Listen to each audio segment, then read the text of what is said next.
Howdy, I'm Nolan Gray, Research Director for California YIMBY, where we're hard at work making California an affordable place to live, work, and raise a family. Welcome back to Abundance. In this episode, I chat with Luca Gattoni-Celli. He's the Chief Executive of YIMBYs of Northern Virginia, which just scored its first big win, legalizing fourplexes and sixplexes countywide in Arlington, Virginia. In this episode, Luca and I discuss how a pro-housing coalition abolished single-family zoning in one of America's richest suburbs. We chat about the ideological diversity of the YIMBY movement. We talk about the future of pro-housing advocacy in Northern Virginia and what it can mean for your community. And with that, on to the show. Hey, Luca, welcome to Abundance. Thanks, Nolan. Thank you for having me. It's our honor. Like many people, I've been watching what you've been up to in Northern Virginia recently, and I'm just impressed by the amount of progress that's being made. Wanted to have you on to talk about what you all have accomplished and what comes next. Yeah, absolutely. I guess we should start with missing middle in Arlington, right? Sure, totally. Sure. So the missing middle housing plan was just approved unanimously by the Arlington County Board. A little bit of background on Arlington first. Arlington is one of the wealthiest communities in the United States. It's right across the Potomac River from Washington, D.C. If DC is like a square, kind of diagonal square, Arlington's like nestled right here. Um, the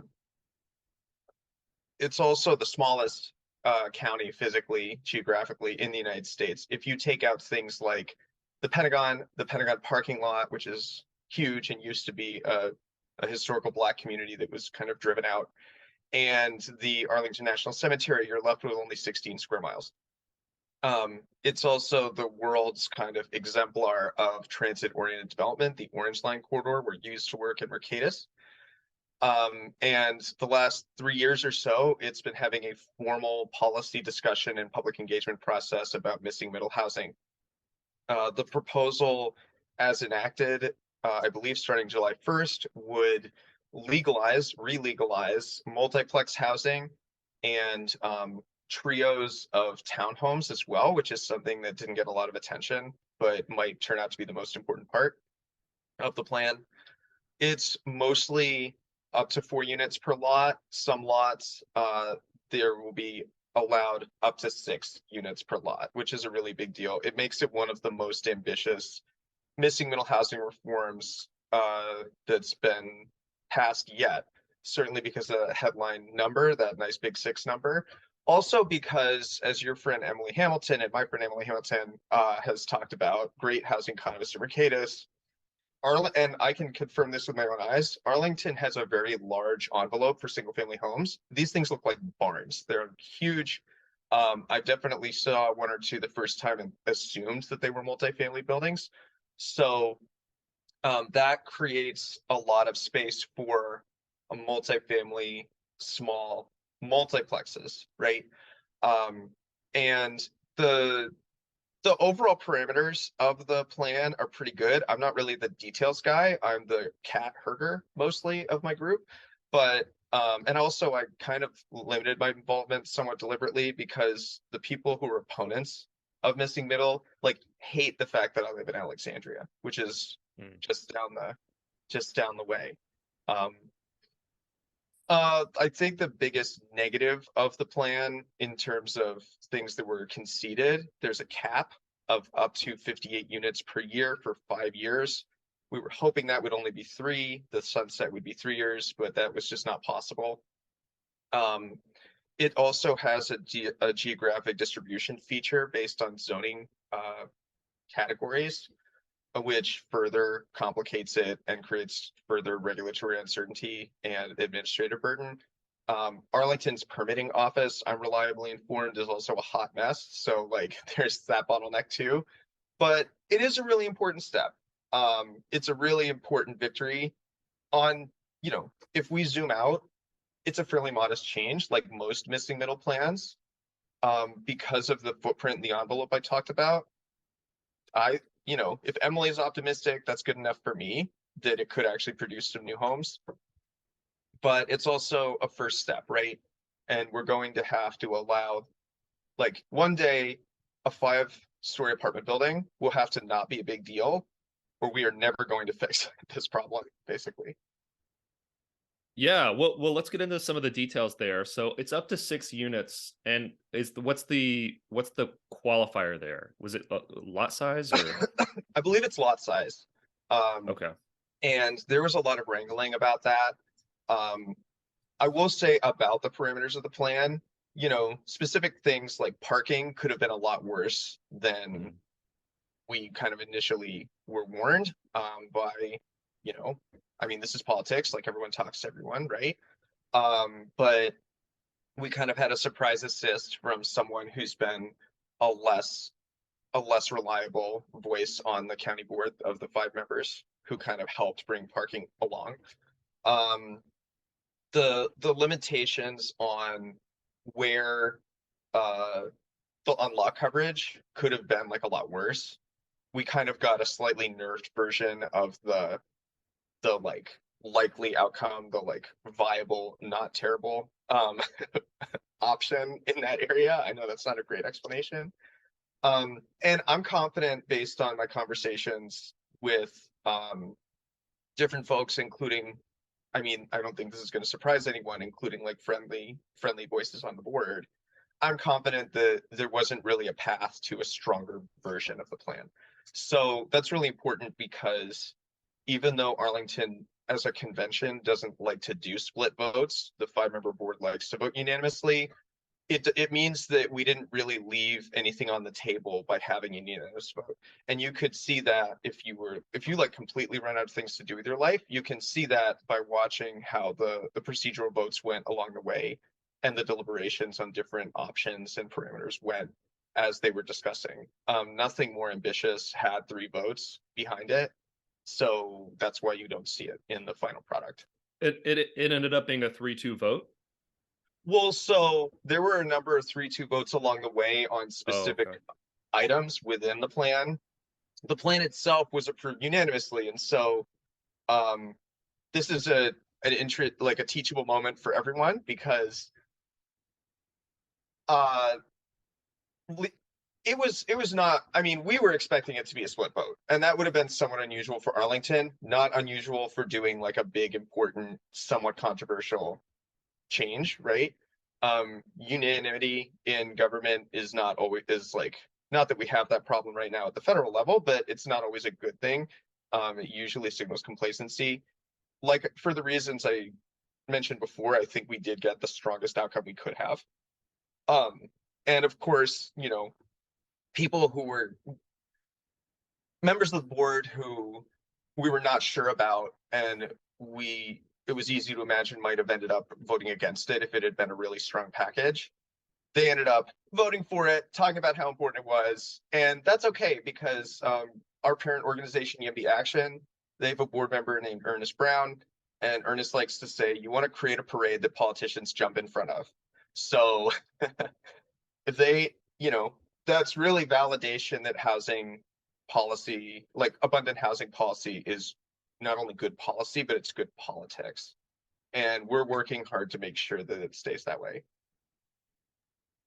Yeah, I mean that's fantastic, and I think from the outside looking in, that's definitely my sense, right? Is that this was probably the most robust form of missing middle legalization that you could get in Arlington, and I mean that's the experience in California too. Is often you end up the reforms you get, they don't get you everything, but Mhm. they dramatically change the conversation and they tee you up, I think, for cleanup legislation later on down the line, right? To you can go. I mean, the example of ADUs is always the example I provide, right? Like we Yeah. took our first whack at this in California in the 80s and then again in 2016, and it takes regular cleanup legislation. That's I think what the situation we're in now with SB9, and of course everyone was like, it was very easy to pick out problems Excuse with me. SB9, right? Yeah. But it was like, well, but we have now set this norm that it's going to be statewide duplexes in California, and that's a baseline that we can build off of, right? And I think Arlington now is in a very similar, very healthy position. Yeah, I hope so. And I mean, on on paper, largest state in the union versus smallest county, hopefully Arlington can get there, right? The piece that I'm part of my role in my group is that I'm not the most informed or even certainly not the smartest person on the team. But something that was very formative for me early on in this whole journey of our organization was reading the Henry Graber piece right after SB9 passed, talking about that almost 20-year. Sonia Strauss recently corrected me. It's more like 15, but like that decade plus process of revision that was required for ADUs to actually boom. And it sounds like that's going to be what happens with SB9 in California, and I expect that's what will happen here too, right? I just mentioned it. The permitting office in Arlington, for example, is going to be a bottleneck, and missing middle from a business standpoint is like kind of a weird. I don't know what the opposite of a sweet spot is, but it's like more complicated than a single family home. So it's logistically and in terms of the architecture. Someone I spoke with recently explained, especially a multiplex, there's dead space, right? There's hallways. And so that's something that you're not going to be able to charge for if you have separate units. That's one of the reasons I find the townhouse option interesting, the little row of 3 townhouses. And on the other hand, a multiplex, even with 6 units, and maybe this would have gone up to 8 if things had really gone our way, up to 6 units, it's not big enough that there's economies of scale and there's like this big business case that you can build like a big capital stack on top of, right? So it's like complicated. It's like complicated enough to be complicated, not big enough to be a cash cow. And so one of the worries that I have is that with so many regulatory headwinds and different factors, it will take time for the market to develop. And you see that in the data on housing starts for it's like 2 to 8 units or whatever the measure is. Like you see it's been very small in the last 10 years. Yeah, I mean, just to the point of like the process of reform, right? I mean, like I think it's important to keep the context in mind here of like we're unwinding a century of bad policy, right? And it's kind of weird to expect this is going to happen with like 1 or 2 like silver bullet reforms. And we were always very clear about that. In like the public comment was always very clear, and like sorry for interrupting you, but like I think it's really important to underline like everyone has their eyes open about it is going to take decades. And for myself and how I've approached building YIMBYs of Nova, from day one, I had this fundamental thought that I was always like oriented toward of this is going to take years. It's probably going to take decades. And whatever we do, it has to be big enough and sustainable enough to meet the task, or we are going to fail. Mm-hmm.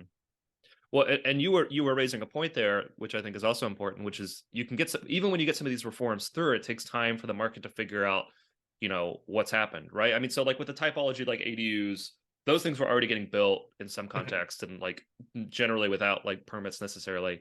People knew what they were comfortable with it. But I think exactly to your point, right? Like we haven't built missing middle typologies at scale, essentially for the past 100 years, right? Like we haven't built duplexes and fourplexes and, townhouses maybe out on, green fields in the middle, of the suburbs, but like all of it, like you're reviving new infill typologies that like the market's going to have to think through, like, how do we finance this thing? How do we build it? How do we make these projects pencil? And that's going to take, time, hopefully not too much time, but, it takes a little bit. One big picture market issue, like I studied economics in undergrad. I don't have a master's, so it's actually amazing that I'm allowed to live in this area. But anyway, one like bigger picture macro trend that I'm more optimistic about, I think, than most observers is the bottleneck of things like labor availability, labor cost, and materials availability and cost, because capital is attracted to returns. So if we all got our wish, and there was a very open regulatory environment for housing, money would rush in seeking that return. Like people would switch industries. People would want to go to trade school to do welding or bricklaying or what have you. And so that's one thing where, we have this amazing thing called the price system. And like, that's one thing where I'm more optimistic, I think. Yeah, I mean, I see this too. This is where I think this has to be a national movement, right? I mean, once you have like duplexes and ADUs and a corridor mid-rise that's legal, on every commercial corridor and in every residential neighborhood in the country, then I think you're going to get economies of scale and you're going to get industries, genuine industries that build up around these typologies. I think we've already started to see that with ADUs. I mean, there's an entire industry now in California around building those. And, I think that's exciting, but we need to see that for more of these, we need to build that sort of build all that lost knowledge of how you actually build these things. Things like Mhm. duplexes, fourplexes, sixplexes. Yeah, I mean, it'll take time, but I'm optimistic, right? I mean, there's just so much demand for these typologies, right? And I mean, duplexes were historically, a common way that people could afford homeownership. You buy one unit, Right. you rent the other unit out. You could use them for multi-generational housing. Um, and then of course in a place like Northern Virginia, there's just enormous demand for housing. I want to talk about the Northern Virginia context and why YIMBY of Northern Virginia, right? So, um, this is just my sense, and feel free to correct me or tweak what my view here. So my sense is that like Northern Virginia does build a lot of housing, right? I mean, Mhm. I'm coming from the LA context where it's like kind of rock Yeah, I bottom know. housing production. Um, Northern Virginia builds a lot of housing. Places like Arlington, I think, deserve a lot of credit for some of the TOD that they've done. Yeah. But I think as what was important about this effort is that housing is not equitably distributed, and in many cases, the highest opportunity areas in a place like Northern Virginia are um, they haven't built anything, right? Yeah. Um, and so it's a particular type of problem, which I think is maybe unfamiliar to YIMBYs in a place like California, where it's like we just don't build housing. Period. Northern Virginia builds a lot of housing. It just many areas of the city that are extremely high opportunity are not sort of taking on a share of that housing. Yeah, I think that's right. I mean, I think, it doesn't feel that way to us here. Like things are they're certainly not California expensive, but they are expensive. I mean, I'm just gonna freely admit, I live in a townhouse that my dad gave us a lot of help affording. And it's funny, Nolan, like before the pandemic, I told people like, yeah, if we lived anywhere else, we probably could have been able to afford something like this. And now like that's not really true anymore. Like the the problem is metastasized to pretty much everywhere. Um, but yeah, I mean, I don't know if any of your guests have ever done this before. So I live right next to this guy. This is Southern Towers. It's one of 5 buildings in Uh-huh. this complex. It's the largest apartment complex in Northern Virginia. And we like got this townhouse without knowing anything about urbanism. I knew that I wanted to be able to walk to the store when 1 inch of snow like crippled our society, which is what happens in the DC area. But and I wrote a whole essay about how this doesn't affect our lives in a negative way. It actually just means that we do have foot traffic that can support a store near where we live. Hmm. But the big point that I'm trying to make here is, it's not alien here to have like large amounts of housing, but there's kind of this comma but aspect of but not around here or like but in the transit corridors. So I don't know if people know this. So buses are transit and they can drive almost anywhere because they're vehicles. And so like and this is a conversation I've had with some of our smart growth friends too, right? But people have this kind of fixed notion, and here I'm talking about more like the normal person, right? Like people have this kind of fixed notion of where the big housing should and should not be. And the pattern you see in Northern Virginia is a lot of the times, like that complex I just showed you, we're kind of close to the Beltway. We're close to what you would know as the mixing bowl. It's kind of where the Beltway and I-95 intersect on the south. And you could drive to DC in less than 15 minutes, but not at rush hour. And all of those people, like there's a bus service there, but we're not near the metro. If we were near the metro, the home that we live in would probably be twice as expensive when we bought it. And so we're in this weird, like, we have models of lot of housing being built. Kind of a funny detail of the Arlington missing middle debate that illustrates this. There's actually quite a bit of medium density housing in Arlington. Actually, I've only ever lived in what I would call missing middle housing. I was Depending on cracking whether up you, at all the townhouses and yeah. that had like no missing middle signs, and it's like Oh my, well, don't get you're me in a started. missing middle home. Yeah, I only saw one or two instances of in front of an actual townhouse. Lots of instances of them being posted like near duplexes, near townhouses, near apartment buildings. Really like kind of a sad message to the people who live there. It's really dark, right? I mean, you're saying It like is. people who already live in their community are kind of a nuisance, right? And And yeah, so here's the thing, like one of the claims that the opponents would make, which I feel like this might be the only major claim they made that was true, like there actually was a lot of a lot of existing missing middle housing in Arlington. I think I saw one estimate that it might have been even a third of the stock. I don't know, like don't quote me on that.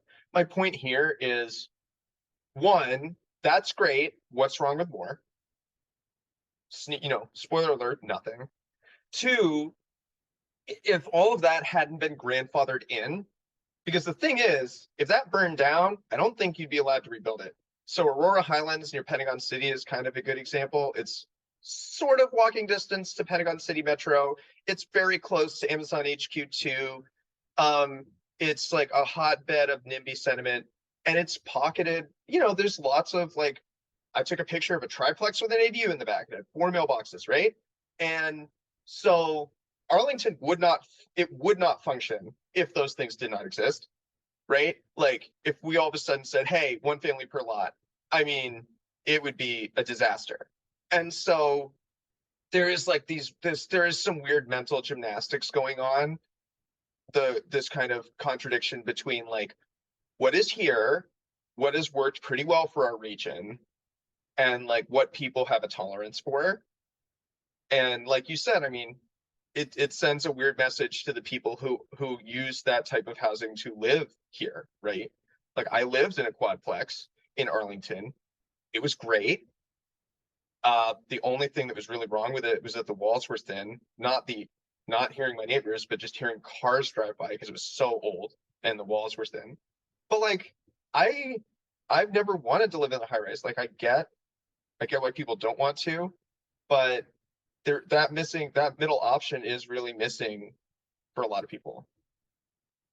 yeah. Well, I mean, so many thoughts on this. I used to live in Crystal City for a while. I guess it's they don't call it Crystal City anymore. It's like National Landing now, right? It is a highly contested uh thing. Uh, but yeah, I mean, there is that remarkable little patch of extremely low density zoning, like right next to the Pentagon, and then of course future HQ2. Yep, I mean, right by something the that I Crystal City Sports Pub and everything, right? yeah. Like, yeah, it's nuts. And same in Boston too. Boston Hmm. on the Orange Line it's the densest census tract. Say that 3 times fast in the DC metro area. It's super super dense. Hmm. And then if you go across, I'm trying to remember the street name, but I mean, right by the metro, you go across the major arterial there, and it's like, there's some mixed in, but there's plenty of single family homes there too. Right. So like, yeah, Well, and a funny thing too, I mean, like the reality is like housing demand is going to play out a certain way. And I remember, so I lived in Crystal City the first time I ever lived in Metro DC, and then I lived in Arlington, right on the border with Falls Church. So I would take the East Falls Church metro station. hmm, I think I joked in the discussion with Jerusalem that was yeah, like what radicalized me, like walking through the single family neighborhood from my apartment to the train. Um, but like something I found regularly, I was a young professional in DC, and a lot of them lived in Arlington and they lived in homes, but like effectively it was like 4 or 5 like young single professionals rent like one of these, as you describe them, homes that looks like a barn. And it's like, well, you know, these people like this, the homes are going to be used in that way, and they can either be like discrete units that maybe have their own bathrooms and kitchen facilities and are maybe a little bit tighter and don't end up becoming like party houses, or they can take that form where like they just get rented by 4 or 5 young professionals, and There hasn't actually been any planning work around that. Like that seems to me to be the option. The option is not like let's remain this like let's pretend like we're still this little like quaint middle class post World War II suburb. It's not even middle Right? class. Forget quaint. Like Yeah. it's so wealthy. Yeah. Anyway, yeah, I mean, I think that's right. And I mean, I lived in a situation like that, which was the only time I lived in a single family home in this area, right? Um, and I think it's also good. I think it's important to point out a couple of things about that. One, that's maybe technically illegal depending on where you are. It puts people in a weird position. Like we have a member um, in Fairfax. I think he's now just joined our team as a lead. And so just for context for your listeners, Fairfax County is a huge, wealthy, sprawled out county in Northern Virginia, contains more than 2/3 of the population if you don't go all the way out to the kind of outer counties. And basically densifying the Fairfax is the whole ball game for us. We either do it or we fail. So maybe we'll get to that later.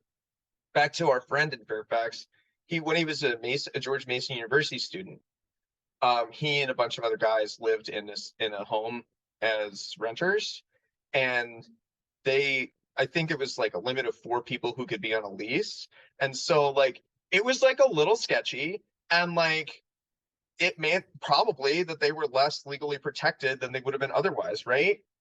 And so that's kind of like the how cute version of this story. So the darker version of this story, like the more sinister version of this story, is you know, especially undocumented communities, you have a lot of immigrant communities where they're really overcrowded, right? People kind of conflate density with crowding. Crowding is when there are too many people living in a home. Density is just when there are lots of people living somewhere. And the two things are different. And the way you get crowding is when you don't have enough density. And we'll get into this as we talk about the missing middle fight. There was these really heart-wrenching stories from the school bus drivers in Arlington County Public Schools, one of the really most very high-performing public school district, especially the North Arlington, predominantly white part.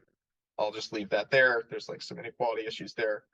But one of the school bus drivers that our friends at Voice, this interfaith network, talked to, this driver, he lived, I believe, if I'm remembering the story correctly, he lived in crowded conditions with his kids, and they all went to college, and they all had access to Arlington Public Schools, and they kind of made this like familial sacrifice for his kid's childhood so that they could have that opportunity. And like it worked out, so to speak. They went to college. One of them, I think, went to Mason. One of them, I think, went to James Madison University. But like, that's a totally insane, that's like not a reasonable, normal thing that people should have to do. Like, they shouldn't be like, I want my kids to have a good life. I'm going to live in like crowded conditions with them in one of the wealthiest parts of my region so that I can go to work without having to drive an hour each way, and so that they can go to good schools. Like we've like lost the plot. Like something is really breaking down in our society if that's just like a fairly normal occurrence. Yeah, I mean, absolutely, and just the way that we've set up a system too, where your children will go to school based on where you live, I mean, just very bizarre, sort of, and it is an unhealthy dynamic in these housing fights. I want to get so I mean, as you suggested a few times, you all face some pretty fierce resistance, right? I mean, this was by no means like a guaranteed thing. I want to get into some of the lessons learned and what you would want to communicate to people who are in cities and suburbs all across the country who want to replicate what you all did.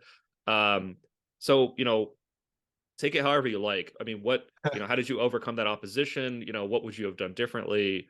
Yeah. Yeah. Nice little easy question. But it's the most important one probably for your listeners. I don't want this to sound like self-aggrandizing. A big lesson for me was that we probably made a bigger difference than we realized. So I was pretty reliably informed that the coalition that we helped build, which I'll talk about in a second, really helped this thing. Not only it may or may not have actually helped it pass at all. It certainly helped it be a much stronger version. In here, I mean missing middle. housing in Arlington, but certainly in Help Missing Middle, the coalition Help Missing Middle be a much stronger package than it probably would have been otherwise.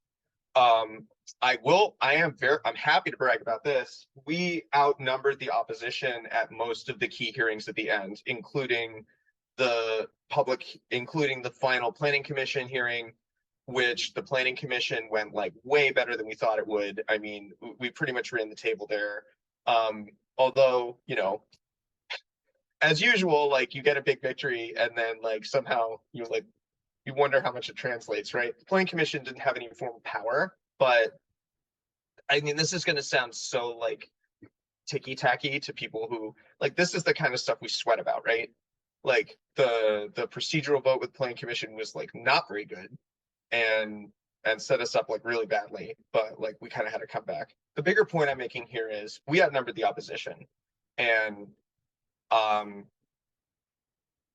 that's like traditionally not really doesn't really happen.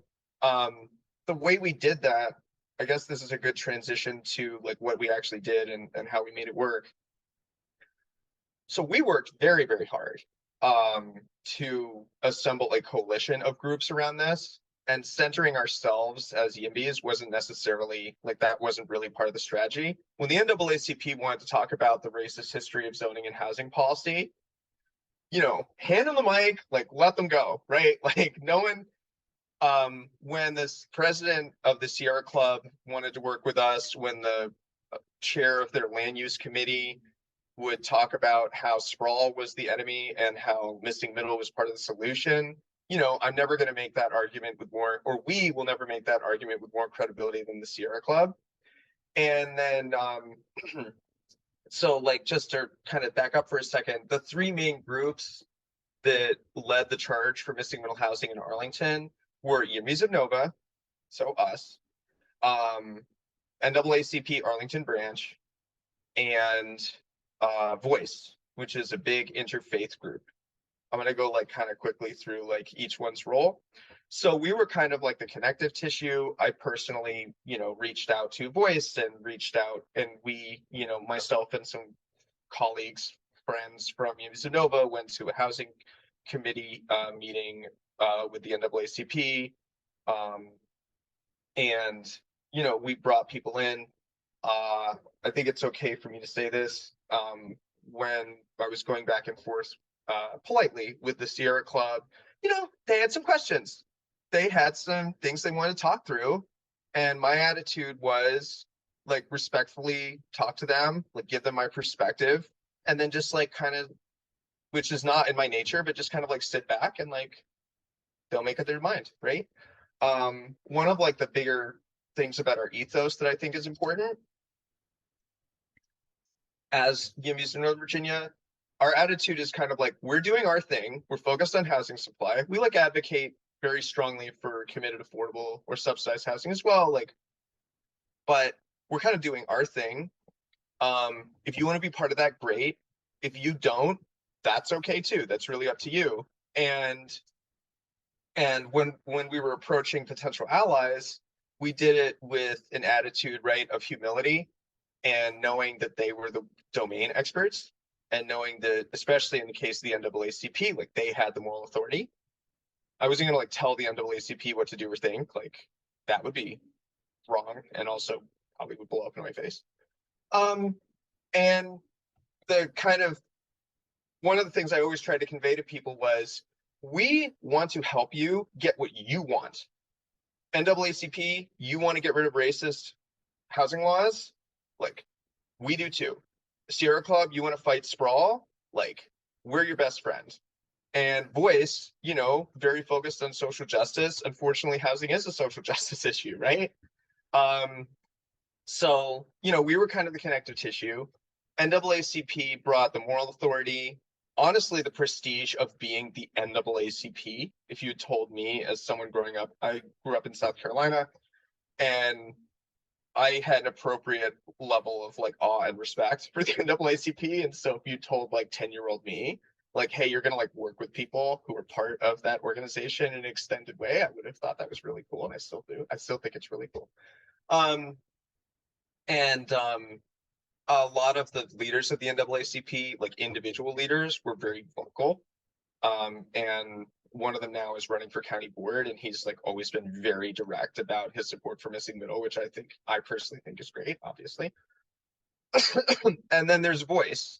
So Voice is part of the, I'm gonna get this wrong, but like industrial areas foundation, like this kind of network of local grassroots religious faith coalitions who fight for social justice in their communities. Saul Alinsky founded it, of all people. Um, so if you told like 15-year-old me that I'd be working with an organization founded by Saul Alinsky, I would have some questions. But anyway, Voice is great. I mean, as you would expect, it's a bunch of really committed people who are really living their faith, and pastors, faith community leaders, really like salt of the earth people. And so they provided a lot of moral authority too. Maybe the most important thing that they provided was also just an insane track record and expertise of turning people out. I mean, these people know like what the hell well, probably not the right way to put that, but they like know what they're talking about. They like know what they're doing. And we all learned at their knee about turnout and creating a sense of community and a sense of fellowship, right? So small, but I think it's not that small, but it's a really important example. During the big hearing, like the big showdown on Saturday, when most of the public comment happened before the county board, they reserved a conference room down the hall, and there was like snacks, and everyone could like set up. Our president, Jane Green, who deserves a big shout out. Like Jane is probably the person who's single-handedly the most responsible for missing middle turning out the way it did. She was on her laptop, like tracking speakers, like tracking pro and con, like following up, noting when we need to follow up with someone. And it really had this village feel, which was really great. And so without any one of those elements, particularly in my opinion, Voice, honestly, this wouldn't have been as successful. And something I need to add, I mean, so we're all adults, politics is politics. So of course, like we found ways to talk directly to the decision makers. It wasn't usually me. It wasn't even usually anyone else at YIMBYs of Nova. Um, we would I would talk to the people on my team who would talk to people in our network who would know who's the person who needs to talk to random board member, right? And that's the one of the things that I personally enjoy about this. This is like the real world. There's no safety net. There's like rules and laws, but like you can like do things whatever you think is helpful. And like we used every part of the pig, so to speak. Like we like really tried to attack everything from all angles. And I think that helped too. Yeah, I mean, it was an incredible coalition that you all built, and I think that's I don't think anybody wants to be on the other side of the table, from such a robust sort of coalition of interests. Certainly in a fairly progressive context like Yeah, Northern Virginia, right?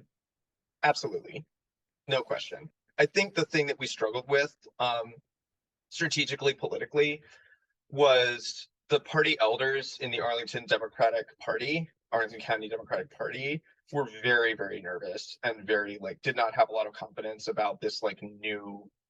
I mean, historically, like the single family homeowners in Arlington have pretty much run the show.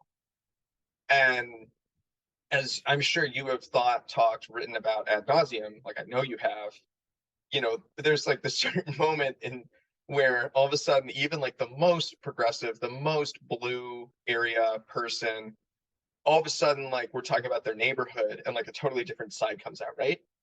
Um, so the party elders in the Democratic Party in Arlington, and also the like former board members, with like one or two exceptions, they were never like vocally anti, but like behind the scenes, once or twice they were very, very like, hey, we need to rethink this, or we need to slow down, and something that we want to learn from is having like former electeds come out vocally in support. Although in Alexandria, where a similar fight has kicked off, I don't think that'll be as much of an issue.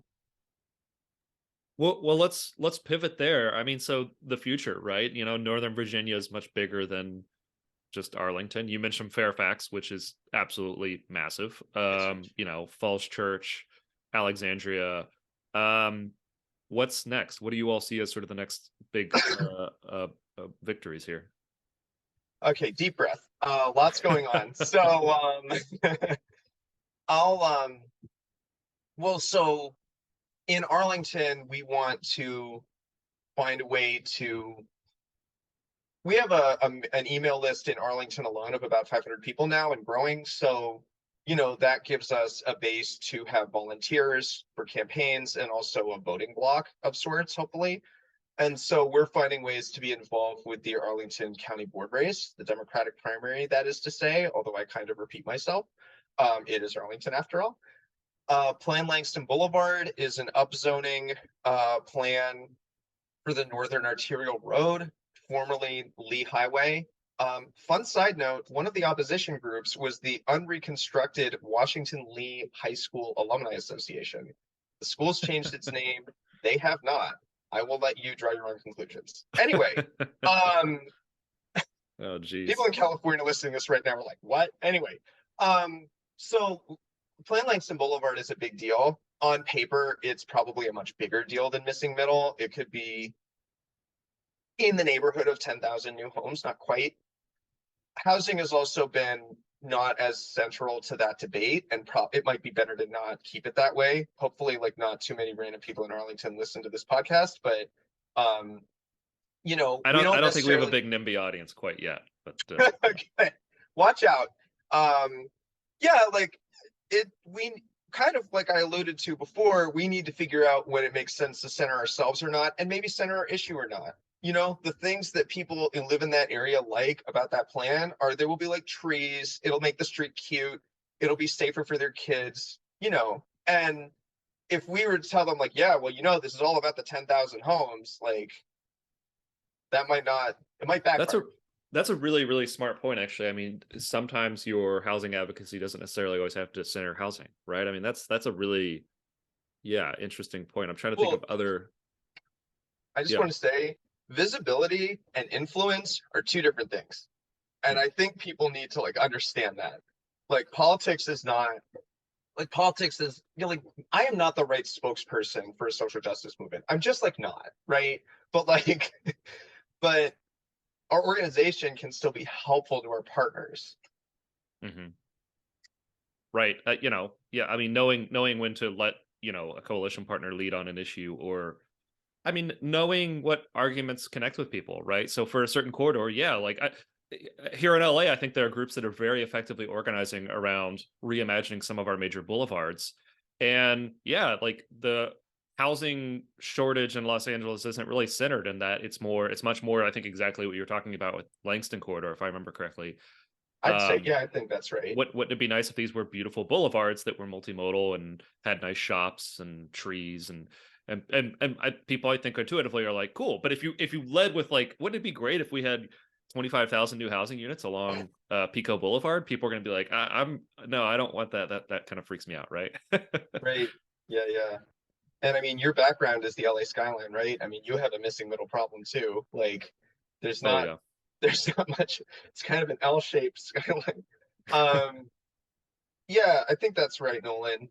So moving on. So like I said, we're Northern Virginia. Well, you kind of asked earlier, why are we YIMBYs of Northern Virginia? I'll get to that in a minute. I'll talk about what other projects we're working on in different places. In Alexandria, where I live, where I get to step on the field just as much as I want to, we have a similar fight that's kicked off, or not fight, but initiative. It's not actually completely new. It's called Zoning for Housing. It's been going on for at least 6 months prior, at least maybe even a year prior. And I think this is a tactical thing worth drilling into for a second. So there was this big, ugly kerfuffle about a bonus height amendment that would have allowed a bonus height and bonus density for committed affordable units in a project. And it just got absolutely shouted down by a specific neighborhood where I used to live, Del Rey. It's a streetcar suburb. It's very beautiful. My wife lived there before. I moved in with her when we got married. She constantly is we should move back, which she's right. We're just not rich, so hard. And not getting the developer checks aren't coming in. I mean, my new joke is that I'd be an idiot to do this for free. So here we are. Anyway, so hope that answers that question. So, and for those who can't do irony, no, like we're not getting paid. This is all volunteer. We're like just crazy enough to do this, and that's pretty much the best explanation I have. But it is a funny thing though, because like NIMBYs like can't even fathom like that someone would just be like committed to getting more housing built because we like want, you know, housing to be affordable, right? Yeah. There's got to be some conspiracy, like who do you work for? And it's like, you know, I just want like normal families to be able to get a home here. I mean, yeah, I mean, I don't want to get too deep into that. I don't really want to get into like opposition weird stuff. Although, boy, could I tell you stories. But I mean, yeah, like within a few months of us existing, and really when we were still like candidly just like a dinky Facebook group, you know, when Greater Washington had comments, great website, great organization, someone in their comments was like, yeah, there's like this new developer shill thing called YIMBYs of Nova. And it's like, no, we're freaking not. Like at the time, we were even like deliberately distancing ourselves from developers, right? And it doesn't matter. Like it doesn't matter what you do. People just like make stuff up. Like right. So back to Alexandria and zoning for housing, the mayor kind of concluded like, okay, that was a big meltdown. Like the planning commission deferred the bonus height proposal. So if we're gonna have a fight, let's have a fight. And so it's a menu of, not a menu, like a panoply of at least, I think it's like 11 items. So, you know, office residential conversions, single family zoning, reducing exclusionary zoning practices, number of things. And they're gonna try to go through all of them this year by the end of the year. We will see how that works out. I do think it's important. I don't think the opponents are going to give a flying flip, but I do think it's important to note that some of these initiatives are not new. Like they've been going on for a while. But yeah, it's an exciting opportunity. I think that the Alexandria city government has done a really good job of kind of going on offense. Like they've really underlined the historical racist nature of housing restrictions. I went to one of the kickoff events. My team went to like a longer all-day session with the author of The Color of Law and his daughter, who are now working on a follow-up book. They made the point. One of the things that I really took away and found interesting. So in 1948 was apparently the Supreme Court decision that outlawed like overtly racist deed restrictions. But for decades afterward in Alexandria, you still had the racist language in the deeds. You could have like, now like let's do a thought exercise. You could have, as a black person in the Jim Crow South, gone to court and yeah, like it wouldn't have held up in court if you didn't get like your car didn't get like bombed or something, right? Like who knows? But it really wasn't about legal enforceability. It was like about sending a message, and the message was you don't belong here. And my dad was born in 1948, you know, like he was born in Italy, but like it's not like this is, and he's still alive. Like it's not like these are things that happened 100 years ago. Not at all. So going back to like the main point, the city government here is kind of gone on offense and has said like, look, we're doing something. We need to like turn a new page in our history. And so now it requires people to kind of say like, well, no, I like the segregationist laws. Although, you know what, Nolan? During the debate in Arlington with Missing Middle, and maybe you saw this on Twitter, there was like these weird moments where opponents would say, they would be someone giving public comment. They would say, I know that these zoning laws were created to segregate Arlington County. I know that. I accept that. But, and then they would talk about like trees or something, right? They would say like, I know this is segregated. Like, I know this segregated my community. Like, I know this was wrong, but I don't want to get rid of it because like traffic or something. Like, and I think that. Yes, apartheid is bad, but have you thought about how ending it might inconvenience some people? This is totally tone deaf, right? Yeah, that's what I would say. I mean, yeah, like, and again, I don't want to talk too much about opponents, but there was this is what they said. I didn't say this. There was people who would say like, well, what about the social contract we had in the early 1960s? Like we decided we would have density around the metro stations and that would be it. And so like, here's the thing, like they're talking about this, and this is them saying it. I'm taking their words at face value. They're saying we made these decisions about land use before the 1968 Fair Housing Act, like solidly almost a decade before our schools were integrated. Why can't we just do that? Well, I mean, people really would say stuff like that. I mean, they wouldn't say the part about how they were talking about a Jim Crow era decision. But they really, I mean, there is a humongous tone deafness, but we were still having the debate, so we just had to win it. And so, well, I mean, quickly on that point, I keep mentioning I was just in Vancouver, and it's the same way. They have there's this implicit contract of like, okay, we'll build a whole bunch of TOD, we'll build up the corridors, and then we won't touch your little single family home, right? And like that's a compromise that's better than like the situation most California cities are in, where we just don't build anything anywhere. But that still says like, hey, the highest opportunity neighborhoods and the areas that are frankly best suited for residential, right? They're not on, I know planners disagree about this, but like, there are reasons why people want to live on like quiet, sleepy, side streets, so they're not constantly, inhaling, emissions and hearing cars, right? Those are the places that are best suited for residential. And this contract was maybe better than building nothing, but it was still like a deal with the devil that I think communities have to reckon with and reopen, right? And you can't just say, well, this has been the implicit assumption, of this sort of the NIMBYs that run this place for 50 years. How dare you challenge it? Like, I think there was always this recognition that this was a subpar sort of compromise. Yeah, and I think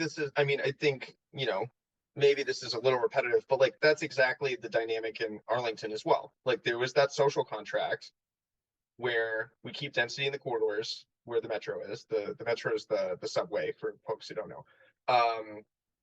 And that's pretty much it. Like they, and of course, and actually I think this is really interesting. It's a totally qualitative observation. It's pretty anecdotal, but the fiercest, ugliest, angriest opponents to missing middle housing were the people who lived in single family neighborhoods walking distance from the metro. Like, just like very consistent pattern. Yeah. So closing out the what's next portion of the program, Fairfax is more open-ended. Big county. It's like home of physically, Tyson's, right? I'm sorry. Home of Tyson's, right? Home of yes, thank you, Crabgrass Frontier. Home of the nation's first super regional mall. That's right. And I actually live really close to Shirlington. Shirlington's like also a historically interesting. Well, okay, this isn't just for you and me, but otherwise we would talk for like 20 minutes about Shirlington. But it's just good. I think I think Northern Virginia is a really fascinating context. There's really a lot of just weird things happening there. Interesting planning history there. Absolutely. Although the planning history in a lot of Fairfax is a lot less interesting. It's like tract housing everywhere. Like you drive through a lot of the county and it is just like soulless, like the soulless ranch house neighborhood that you like imagine, right? You might like, if you like get hit in the head and like put in like a CIA like black, like you got like put in a Gulf jet and like got dropped there, you might think you were in Palo Alto still, right? It's just like soulless, ticky-tacky on the hillside. And that's like my opinion. I'm not, if people choose to live there, that's fine, but it's very inefficient land use, to put it very dryly. And like I said, I mean, right now the main housing growth, like I said, Fairfax is like, will we succeed or fail as an organization, as a region, with our housing growth? Like if we do not allow more housing in Fairfax, it's like that's the ball game. You can see, if you look at the demographic, like the census dot map on I guess it's the census's website, right? There are these 4 clusters. Well, from your perspective, there are these 4 clusters of population at the outskirts of Fairfax. They're pretty diverse too, and they're just outside. It's like up here we are in Loudoun County, down here we're in like Prince William County, and they're just outside. those people don't just like love living near a border, right? Like there's a reason they're there. It's so they can be as close to DC as possible. But Fairfax doesn't allow a lot of buildings, so there we are. Um, yeah, so we're trying to build up our membership there. You know, project by project advocacy has been pretty helpful. The secret sauce, honestly, and Aaron Wilkowitz deserves a shout out. He is the man who is like broken through for us in Fairfax and like amazing amounts of energy, super smart guy, very nice guy, and like he's our lead who is making us relevant in Fairfax. So like maybe we'll need rename it like the Aaron Wilkowitz like Memorial Sprawl like plaque or something after if like things go our way.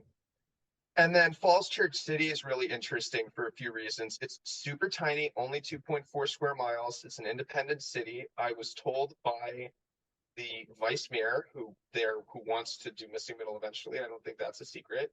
I was told by Letty Hardy that it was created as a city so that basically a bunch of white neighborhoods like cutting themselves off from the black neighborhood.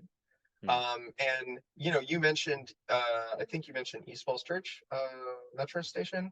So you'll notice I lived in Arlington right on the border, so that was my train station, and then I would go to the supermarket downtown. I can't even remember the street anymore. I was near Chase and Tails. It was a lobster. All you can eat lobster place or something like that. Crabfish. Is, I think that shack is still there. I used to work in that. My office was in that area. Not anymore, but yeah. So Falls Church, you'll notice that the two metro stations are not in Falls Church. The people who live there did not want metro stations where they live. There's that apocryphal story about Georgetown blocking a metro station. That's not really true. This is true. These people were like, no, thank you. I don't want people coming from DC here. I wonder what they meant by that. And yeah, and now, of course, there's a big development project in West Falls Church that includes land on Falls Church proper, where they're trying to like build up like a big TOD. You know, they want the tax base, they want it to be vibrant, they want it to be economically productive, right? And that's the story for all of the stations past, I guess it would be Ballston, past the Roslyn-Ballston corridor, the metro stations in like Fairfax and further out. Like, there's this great talk on YouTube from George Mason University's real estate program by Andrew Painter. He's a land use attorney around here. I've only talked with him once or twice, but I've only like emailed him once or twice, but he does this great job like talking through the land use history in Northern Virginia. And like one of the big themes is Arlington really bought into transit-oriented development and really embraced the metro in a way that other jurisdictions didn't. So that's most stark in Fairfax, where it's like commuter parking lots. It's like kind of like Toronto's, I think, GO train system that not just bikes had a video on, like kind of a similar situation. And then in Alexandria, where I live, you should see the look on the council member's face when we were talking about Arlington's metro corridor. They were like, we don't have anything like that.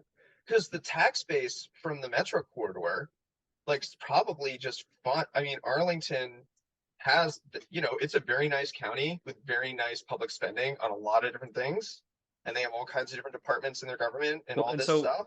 Let's describe this for folks who maybe aren't familiar with it, right? Sure. So this is the orange and I guess now silver line corridor that kind of cuts through, I guess, the northern portion of Arlington.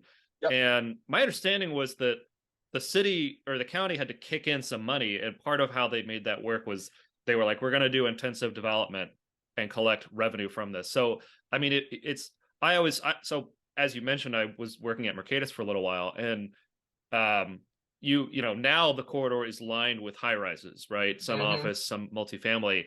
But I would always point to people to the IHOP. You probably know the one I'm talking about, the IHOP that's like in Virginia Square, Ballston. And I'm like, I'm being a little bit cheeky, but they should almost landmark it so people can see like this corridor, this just used to be a standard sprawl suburban corridor. And then over the course of 40, 50 years, it was transformed into really one of the more like walkable, transit-oriented, probably one of the best TODs in North America, certainly in the top 5.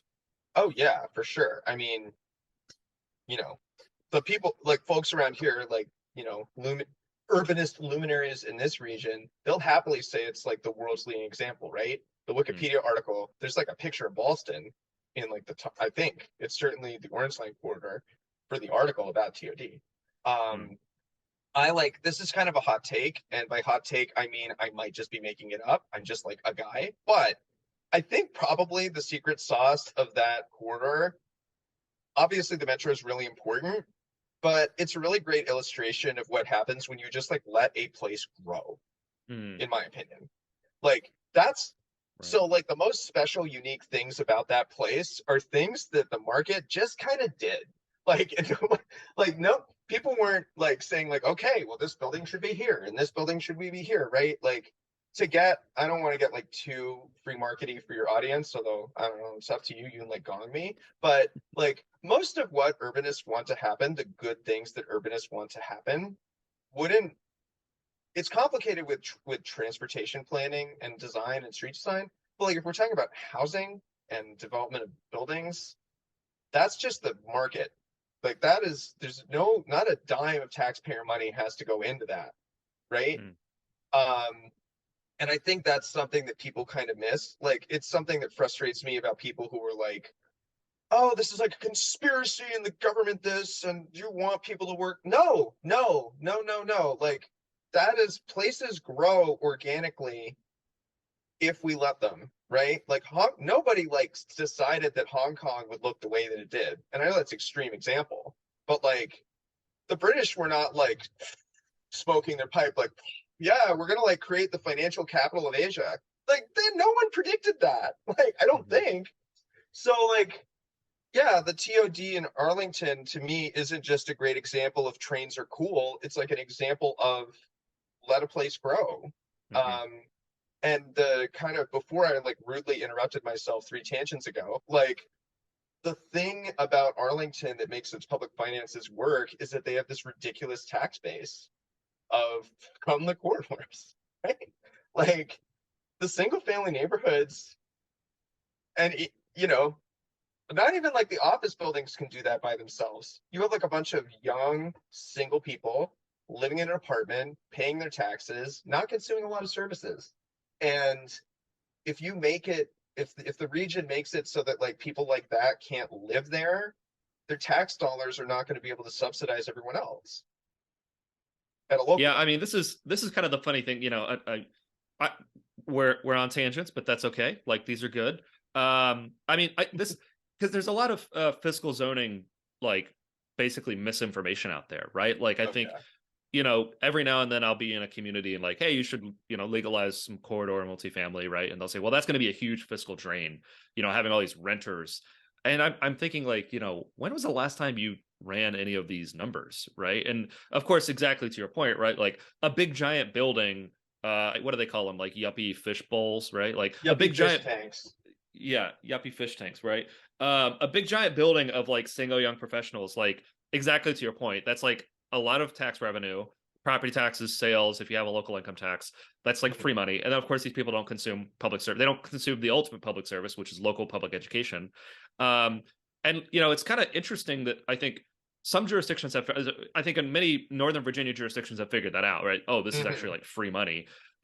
New Jersey, right? All up and down the Northeast corridor, many of these towns with trains into Manhattan have realized that too. And they're like, they almost compete. They're like, we want these things. This is like free money for our community. And it's always wild to me how many, you know, I think a lot of, you know, planners and city managers operate on really dated assumptions about like what does and doesn't make money. And they're literally leaving like public tax revenue on the table by insisting that the, you know, the old strip mall can't turn into a mixed use multifamily development. Yeah, and like here's an earth-shattering insight. Like if you allow resources to be put to their highest use, it generates economic value. Like like if you, right? Like if you just, and that's kind of goes back to my let places grow rant. Like where this is an argument that we're going to try to use in Alexandria. Like so Alexandria has like serious problems with flooding. School crowding seems to be a problem, and it's something I care about as a parent. And we're not going to solve that by like depopulation or like capping. There's an actual letter to the editor in the local rag about like a population cap in Alexandria. Like we need to fix these problems. Yes, and housing shouldn't be crazy expensive.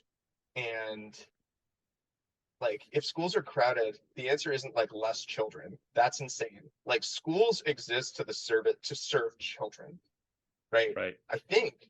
So if if we don't have enough school capacity, I don't think blaming the children or like wishing they didn't exist is like a solution, right? Like we should build more schools. Yeah, I And it, call this like Thanos NIMBYism, just like we have problems because a lot of people want to live here. So the solution is to like just not have the people, as and it's opposed to like doing city planning and thinking like, okay, well, like how do we expand the schools and deal with the flooding and what investments do we need to make that happen? Yeah, and like this isn't a particularly original point, but like it's never you. It's like never your existence that's the problem. It's always the other people, right? Right, It's like right, an right. extreme misanthropic version of the you are traffic paradox. Yeah, you're not stuck in traffic, you are the traffic. Um, I mean, back to bringing us back to Arlington and Northern Virginia here. I mean, I think another great thing that Northern Virginia has going for it is, it's probably one of the most transit-rich regions in the U.S., which is a low bar, but it really, when I lived in Northern Virginia, I commuted into DC by train every single day, and then also just incredible, of course, all of this stuff could be better. Really good multimodal, trail networks that are genuinely useful. I was a bicycle commuter. Of course, you don't necessarily want to do that for 4 or 5 months out of the year in Metro DC, but in the winter and the fall and spring, there's an amazing multimodal bicycle network.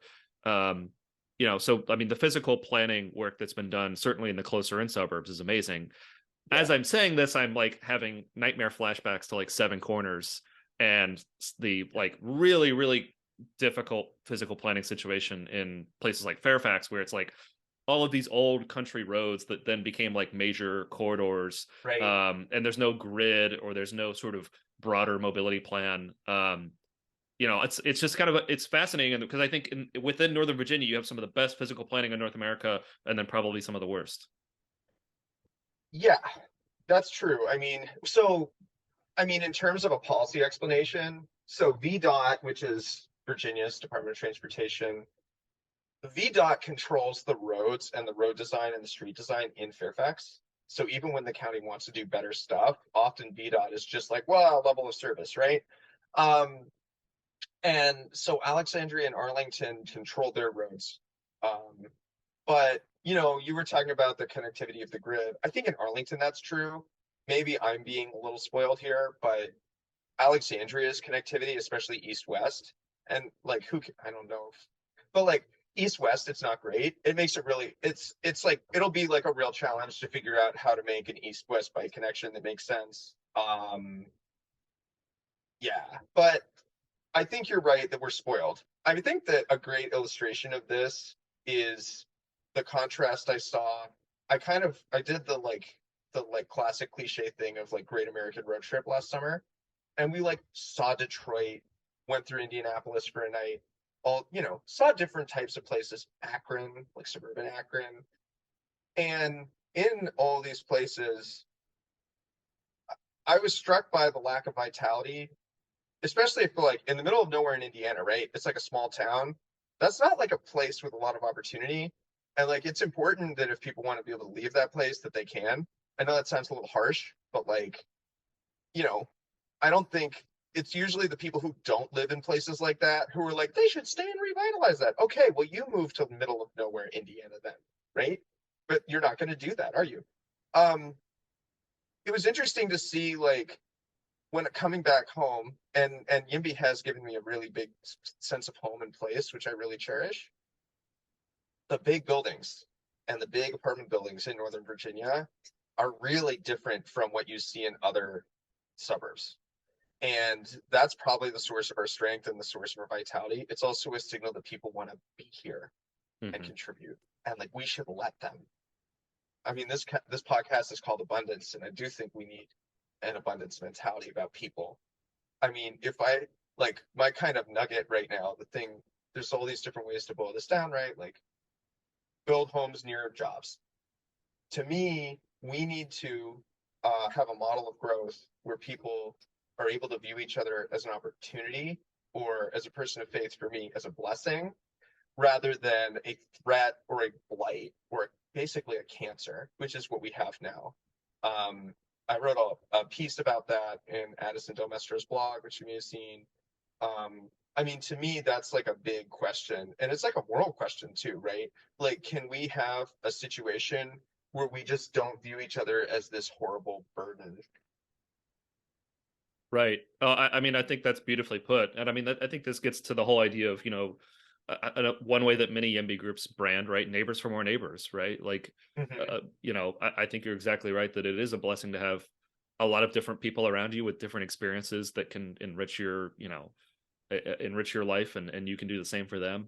I mean, in a place like Fairfax, right? Unbelievably diverse, Oh, yeah. um, which I think is another just incredible asset for the region. I mean, that's sort of a funny thing about DC is I've always felt that some of the best food in the region is, for better or worse, like an hour's drive outside of DC and like Fairfax. And I mean, the Eden Center Mall, right? Oh, You yeah.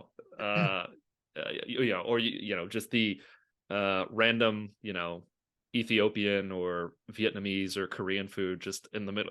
Some of the best Korean food I've ever had is in a strip mall and right next to GMU, right?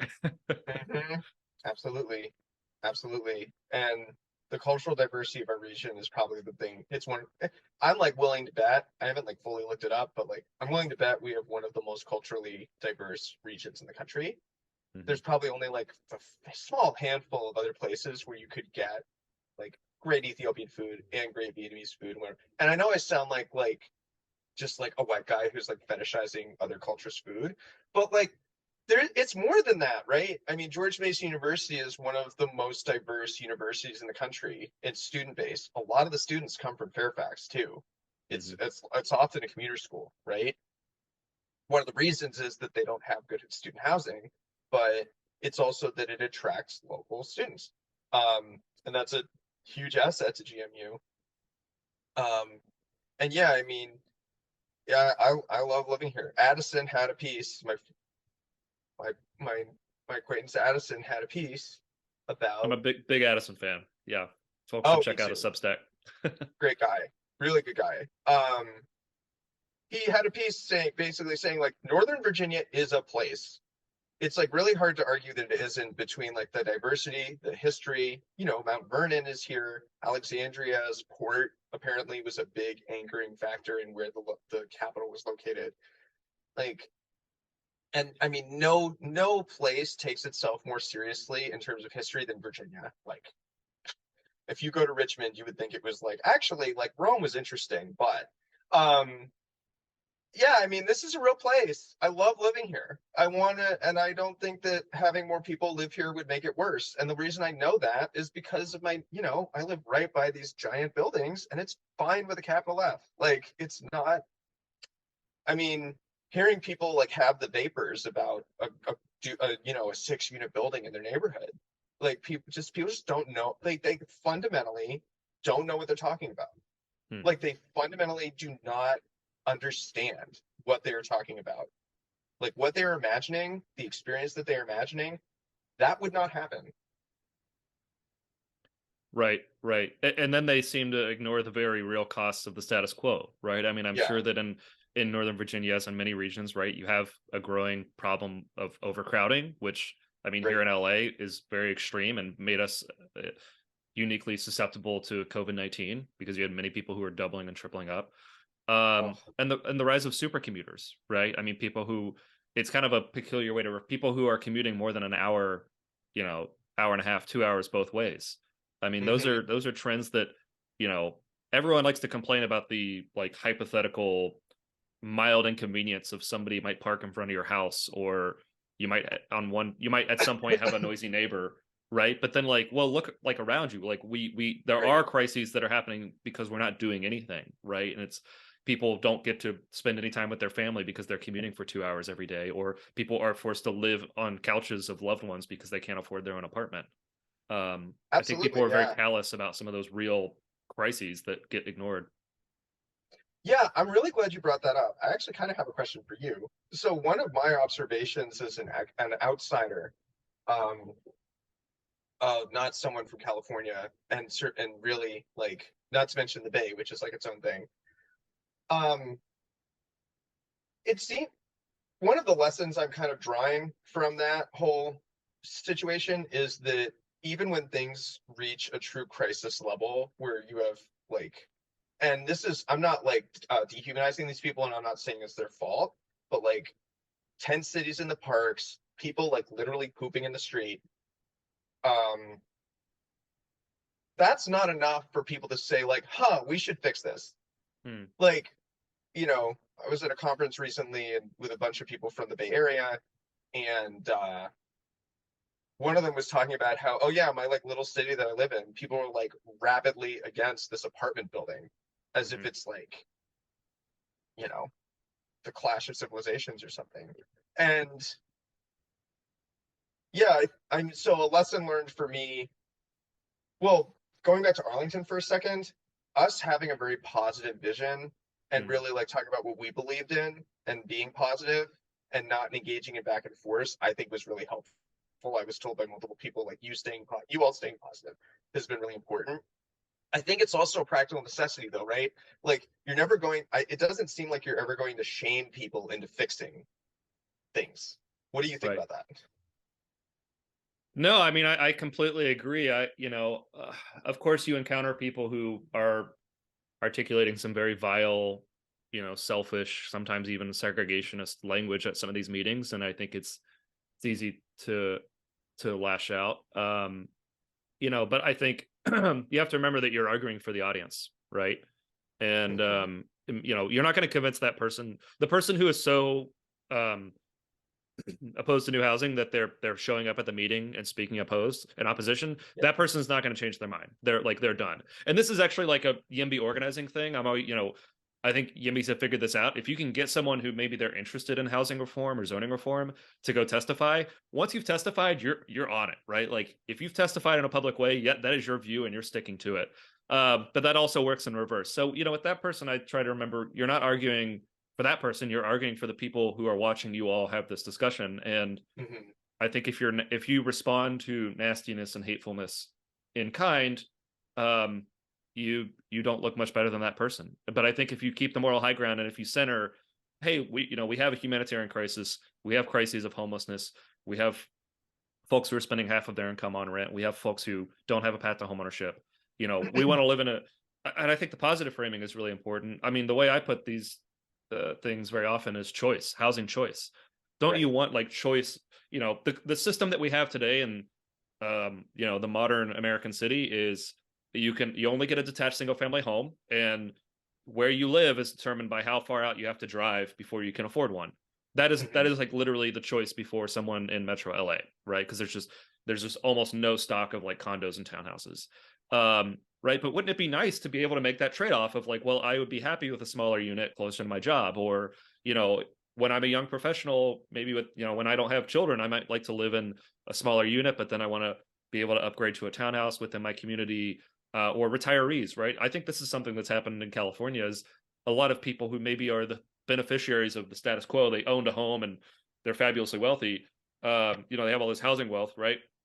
They're discovering the only way to tap into that housing wealth is to like move out of state because there are no 2-bedroom condos, right, for them to downsize in and stay in their community where they have a robust social network of people who are going to care for them as they age into retirement. Plus, like I imagine with Prop 13, like as soon as they move, all of a sudden their property taxes are like, and they're on a fixed income, right? So is that must be a factor too. Well, and there was a recent ballot initiative that lets you take your property tax bill with you. I mean, so like the system as a whole is profoundly broken, but the idea was like, okay, like we want to make it at least possible for people to downsize and sell some of these vacant homes or sell some of these homes where like, it's maybe they bought it when they were raising a family and now they're like empty nesters who have like a 4-bedroom home, right? And it's like, we don't want you to be punished by the tax system if you choose to like do the positive thing and downsize to a 2-bedroom or a 1-bedroom, right? So I mean, but still, like exactly to your point, like there are all these tax incentives that make people a little bit sort of reluctant, even if they don't know about that. But then they just literally don't even have the option. Like you Oh literally, yeah. I was tweeting about this the other day. You know, my girlfriend and I would like to stay in Metro LA. We would like to start like building wealth. I know there's a certain type of like hardcore anti-homeowner YIMBY. We want to stay in a place for the long term and gradually increase our housing consumption and have a space that we can improve and have some stability in.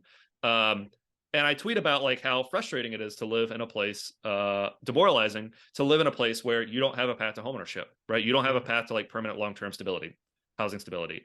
And like I got so many replies that were like, well, like single family homes are never going to be affordable in LA, and you should like give up on that. And or yeah, I like if you want to live in a single family home, you have to you're going to have to work hard. Setting aside like those are absurd things to say, but I was thinking to myself like, no, like when I tweeted that, I was literally imagining what it would be so nice to have a 2-bedroom condo in like a neighborhood where I have an existing social network, or like So they were like so really they were talking past you, really. Well, I think it's this assumption of like, oh, home ownership like in America means a detached single family home, right? Mhm. And this gets to some of the challenges with missing middle is like people read that tweet and they didn't even imagine that I could mean like a 2-bedroom condo or a small townhouse or a very small single family, small lot single family home. They Yeah. immediately imagined like, oh, this guy is frustrated that he can't afford like a bungalow on a 5,000 square foot lot in West LA. Which, yeah, I would like that, but like that's not what I'm sort of friends in other metro areas like have no trouble affording housing, and it's not because the detached single family homes are cheap, but because there's just a diversity of housing options, right? Like there are still $250,000 condos, there are still $400,000 Yeah. townhouses, and like that might seem expensive, but like if you're in a place like LA, not having that option doesn't make the housing any cheaper. It just means you either pay $1, $2, $3 million for a detached single family home, or you don't get a house, or you move like an hour and a half outside of the city, right? And I If think you're lucky. Yeah. for me it's frustrating, but where I think it's really upsetting is the people who grew up here, right? Like I meet so many people who are born and raised in California, and like they can't afford a home anywhere near where they grew up, right? Mhm. They can't afford and that's the situation. All of their friends and like family members of their age are just in a similar situation where they're just scattering to the wind, and communities are literally being destroyed because there's just no affordable housing. Yeah, I mean, I've it's somewhat like it's definitely a like turn of phrase, but it is also genuinely true. If I'm if I'm trying to really connect with someone emotionally who I've met, who I'm like working with on this stuff, or whatever, networking, intro, what have you, I will often say like, hey, I bet you have a really close friend who had to move away Mhm. because of this. And almost always they say yes, and there's always this really sad look in their eye, like a distant look. And we've experienced that, you know, and Yeah. it's terrible. Or like we have friends who are always 1 year away from moving to be near us, who we're like really close with. It's like it's awful. And the reaction is like, oh, well, you're just like entitled and whining and what have you. But I think the problem is that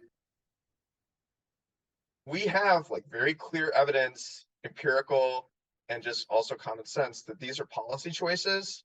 And it's not like life just has to like be bad because it builds character or something. Like these are things that can be different. Hmm. And yeah, yeah, it doesn't have to be this way. A better world is possible, as some of our friends like to say. Well, and to this point, I mean, a similar one is right. Parents who, again, they're the beneficiaries of housing scarcity. Maybe they bought a home in the '80s and it's gone up exponentially in value. On the one hand, they have all this wealth. On the other hand, their children can't afford to live anywhere near them. And I think they recognize that like that's deeply dysfunctional. Um, I'm not. I This is one of these things where it just that argument doesn't seem to work on people. I mean, yeah. there's like this somehow there's this cognitive dissonance trick where people in that situation seem to still be like, oh, but we can't like have a duplex next door. You know what I mean? Like Hmm. you think I and this is totally anecdotal, but it just does. I would have thought that basic discrepancy that you just described, like your kids can't afford to live near you, your kids can't afford to have a bigger house so they can have a family. I would have thought that would be, operate on some level in the debate. And I just haven't seen it. It's been really, I actually don't have a good explanation for that at all. Yeah, maybe Californians just love their children more. I don't know. It's possible. Although No, I'm you don't kidding. act like it. Hey, we're making progress. We're at rock bottom. I want to talk a little bit about you and how you got into some of this stuff. So, I mean, I think you've built up YIMBYs of Northern Virginia. What got you, what turned you on to this issue? Man, I think practically speak. So we've been in this townhome for a little more than 4 years, and the search with what we thought was like a totally ridiculous budget. Like we never, this place we bought. I mean, this is all public record. Like my dad bought this for like $660, right? And I know people in California right now are like, oh, that's it. That's a lot of money. Like that is a lot of money. There's only like 4 or 5 cars in the world that cost more than that. And I know we're talking about a house, but still. And that probably got the gears turning a little bit. I also had been just in general observing that housing was really expensive. And honestly, Nolan, if I just like Googled it 4 years ago, I could have saved myself a lot of time probably. Because I only had this superficial sense of like zoning but I didn't have like a fundamental understanding of there's a literal shortage, right? So cut to about 2 years ago, I'm very vocationally lost and frustrated. Somewhere in my subconscious, I'm starting to get interested in like trains. Like there's this meme that I posted on Facebook around that time about how like the European trains are pretty. And it was, I don't know, who knows what was going on there. But all of these threads started coming together. And I tried to look into it once or twice before. I don't want to like put too much emphasis on this because I don't want to be exploitive, but so a guy named Jim Pagels who passed away. He was killed on a bike in DC. Honestly, it was like a very brutal accident and very good friend, and he was a really good guy. Yeah, that's what I've heard. I did not know him. I did not know Jim at all, but we had a lot of mutual acquaintances. We're coming up on the 2-year anniversary of his death. And someone the next day messaged me and said, hey, did you know Jim Pagels? He was killed on a bike in DC yesterday. And I did not know him, but looking into him, it was clear that he was just a really special person. And I know that's easy to say. And it's always very sad when someone young dies. Like he was only a year younger than me, but he really seemed very unique, very brilliant, very generous spirit, really energetic. You wrote, I think, a beautiful essay about him and how he danced like a little too well. Or one of his other friends talked about how he could dance like kind of a little too well. It's like, Jim, how are you such a good dancer? And that made me want, I was kind of on this path a little bit anyway. I think that kind of that wind blew me in that direction a little more. And I was like, because at this time, I had the kind of common view that, for example, bike lane was like the stupid hippy dippy waste of time. And I actually only had this realization recently, probably would have saved his life. So shame on us, right? But it made me look with a more critical eye towards some of these things. One of the weird things about urbanism is that there's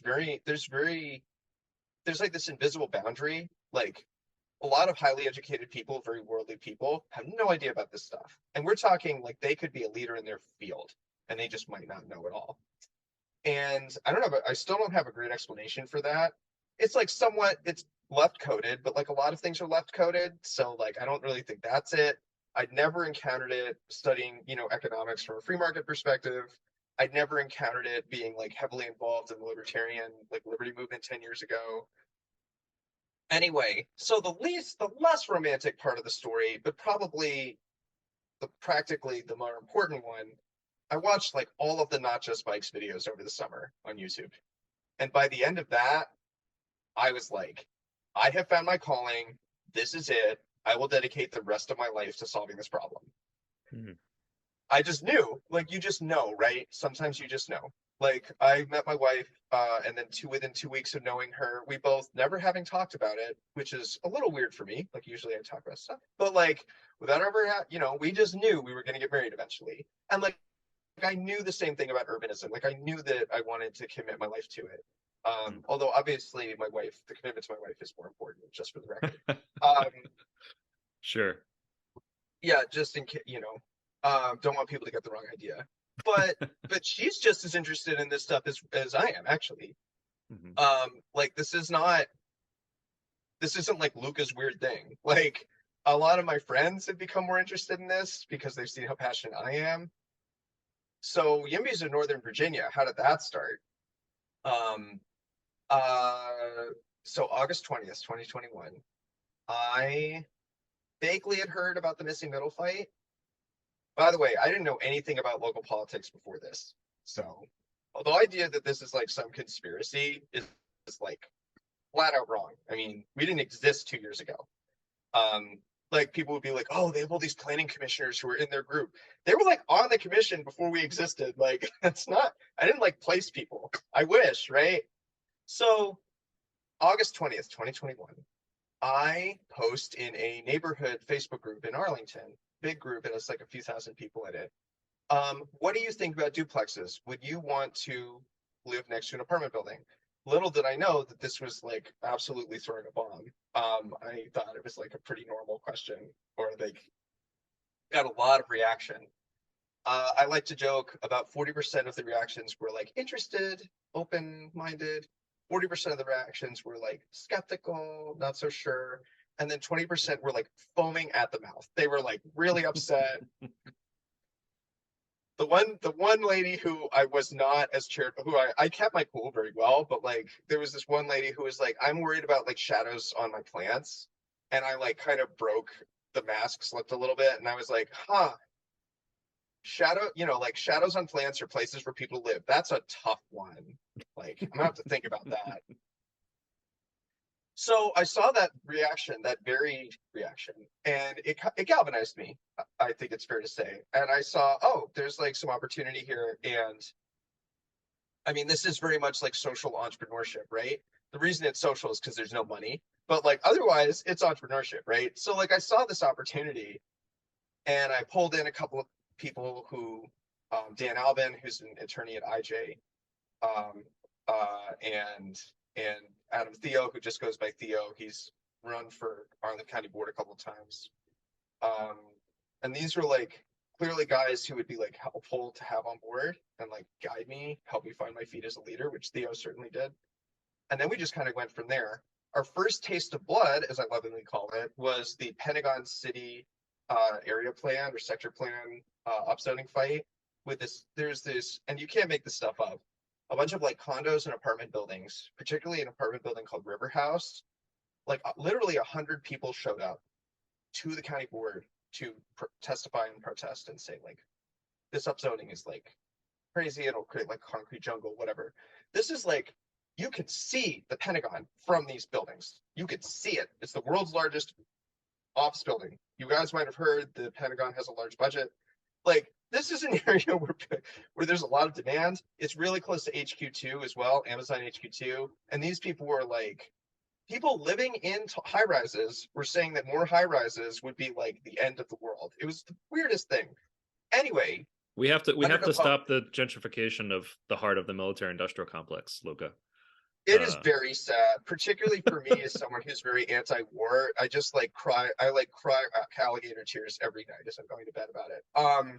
So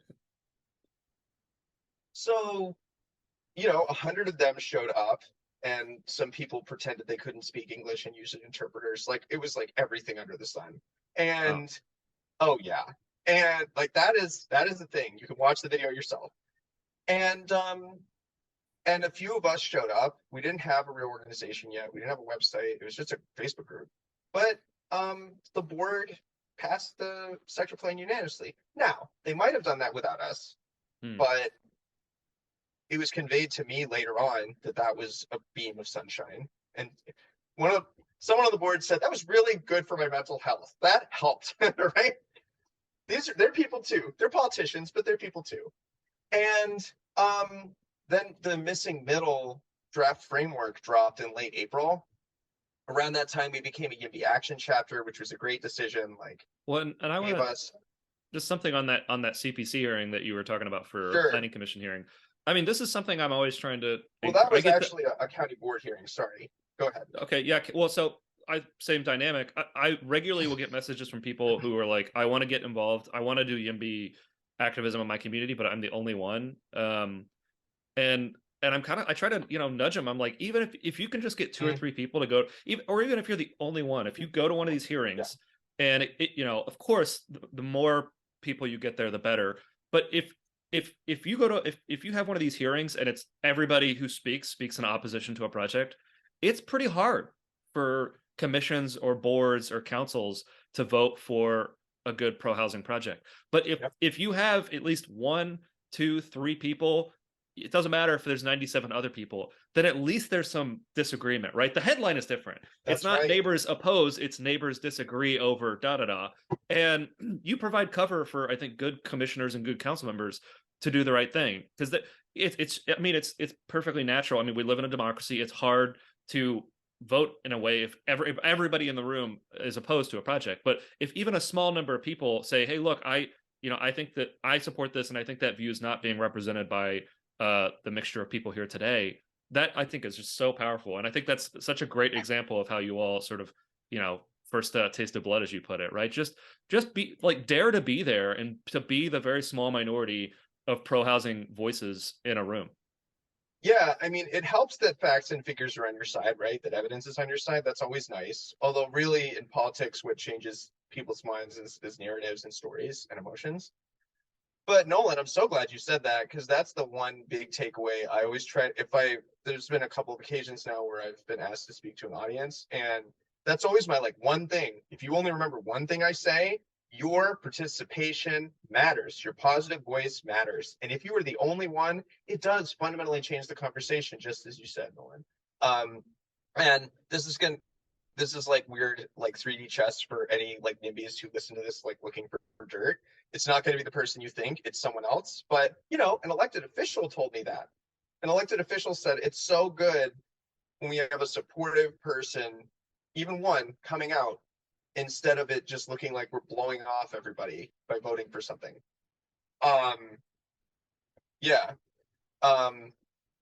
It's such an important point. It is also hard, right? But oh, sorry, you're muted. Sorry, yeah, but you were telling us about you. So you start a Facebook group and you start organizing people and getting them out to these hearings, right? Yeah, a little bit. I mean, really, missing middle is the thing that built our group. Really, we were just transitioning from cute Facebook group stage to real organization around that time. Kind of a painful inflection point. It just became very, very clear. One of the takeaways from that River House fight, but also just in general, was just Facebook messaging people couldn't activate them or turn them out. It just didn't. We didn't. It just doesn't work. Turns out email is what works. Email makes the world go round, and in this context as well. Everyone has an email. Everyone uses it. I think even the most Gen Z of Gen Z, right? And as far as I know, and so around that time, we were going through this transition. Missing middle dropped, and we were not ready. The policy framework came out, and we were just oh my god! I thought we'd have a few more months, but it was really good that it happened. I mean, lots of long nights, right? All of this has involved long nights and a lot of hard work by not just me, but by a big team, including Jane, who's a huge, she's an absolute freight train, really one of the hardest working people I've ever met. Jane Green, our president of our organization. She was the most experienced housing advocate, actually, in our group. She's been in these trenches for 5 years, pretty much one woman army. But yeah, the missing middle housing draft framework dropping, we had to learn. We were oh my god, Super Bowl's on. It's kickoff happened, and we didn't even have our pads on, so to speak. And so we had to build up the organization, integrate with YIMBY Action, build up our email list, build a website, make sure I needed to make sure that I was continuing to empower the team and have it be able to be effective without me being a bottleneck, right? But it was great. I mean, between the draft framework dropping and the final vote was less than 11 months. And in that time, we went from a curiosity to I'm talking to you now. So, Well, that's a small farce. But I mean, you completely changed. I think the lane you and coalition partners have completely changed the discourse around housing and zoning in probably one of America's most important suburbs and an important urban area in its own right. I mean, I think that's what's impressive here. I'm always telling. I mean, this is another you're another just good inspirational example where I'm trying to push people to look at the experience. Like, a Facebook group over 2 years later is playing this, I think, really important role in changing policy locally. Well, I mean, our organization is still not 2 years old, by the way. Like, it's closer to 1.5. I think that it's important to underline, like, one of the things that I think definitely, like, as a very practical, simple matter, differentiates us from other YIMBY groups is we have a much larger team than others. So right now, I have about a dozen other people working with me.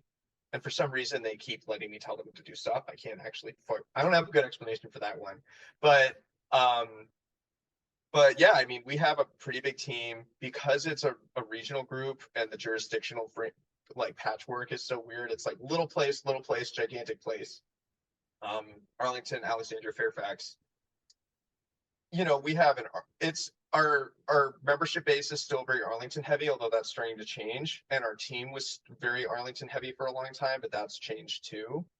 And I'm no longer the only person who's the only person who's looking at all the jurisdictions. Like, mostly people have kept to where they were other than me. That's starting to change too. Theo, the guy who I mentioned, he installed pretty much by himself, created and implemented a organizational structure. We have regional VPs and we have like a director of communications, a director of events, and so it's a little bit matrixed, and that it helps.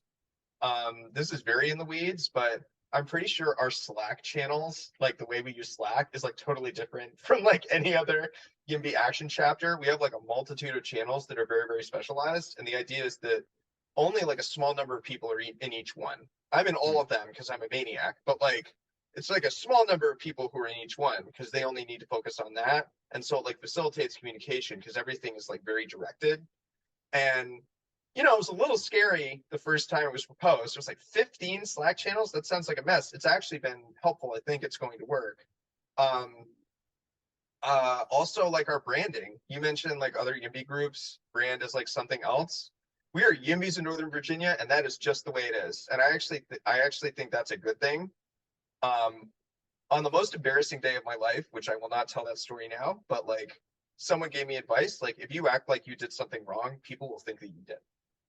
And when people like distance themselves from YIMBY and act like it's toxic,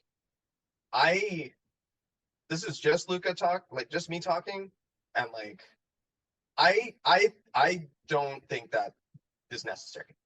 The people who don't like YIMBY as a term also just don't like the concept anyway. So like, what are we trying to prove? Whereas most people who aren't on Twitter and aren't like banking on the end of capitalism to face society's problems, they hear about it and you explain it and they're like, oh, that's cool. Yeah, I mean, I completely agree. I mean, I think that like the proposed brand issues only seem to be raised in very weird online circles. I find that when you say, yes, I work for a California YIMBY, it's kind of a beautiful thing because the gears start turning and they're like, is that like the opposite of NIMBY? Like, yes, in my backyard. And then they're like, oh, cool. Like, so it's a little bit of a puzzle that someone can solve. And then they feel this sense of connection to the term. Yep. And I think it's also just, I love it because I think it's just an inherently very positive thing, right? I think we're the people who say yes. Right.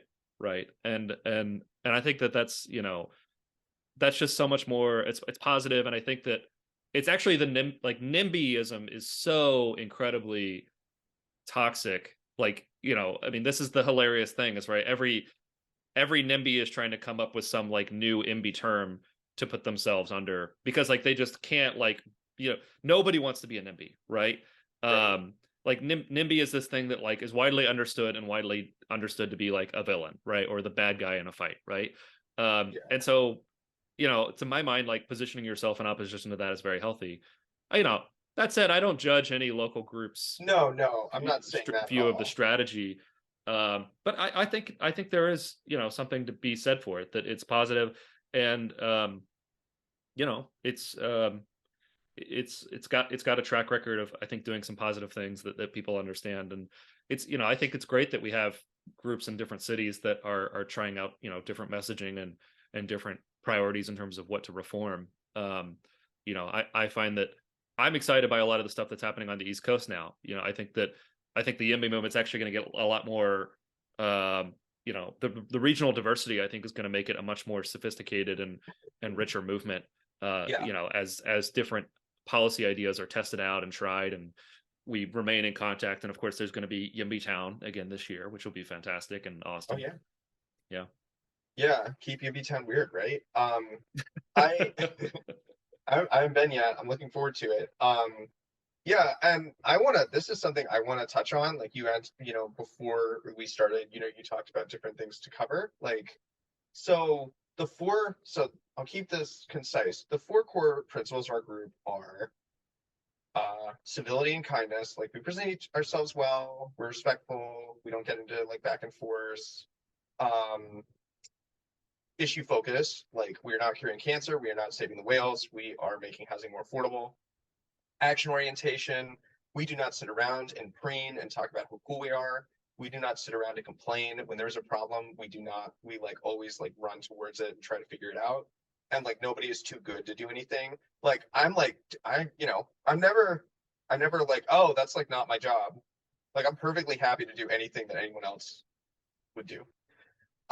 Maybe the most important one, especially in the context of this conversation about the YIMBY movement as a whole, is nonpartisanship and pluralism. Mm. So this is, and I think it's really important. I think people need to hear this. And like, if you disagree, I just think you're wrong and sorry. But like, this is not ideological. Like, this is not coded left. It is not coded right. It is not a moderate position. It is not ideological to think that we should have more homes. Mm. It's like fundamentally a deregulation argument, but it doesn't require an ideological commitment. And the reason I say that is twofold. Like, broadly speaking, we should try to have as like big of a tent as possible. I have a member of my team who's a Republican. He's politically homeless, poor guy, but like he's a Republican and it's fine. Being Northern Virginia, it's very blue. Most of the people involved in this are like Democrats, like Elizabeth Warren, Pete Buttigieg, Democrats. Mm. I'm a libertarian. That's supposed to be something that I have to like hide. I don't think it should matter.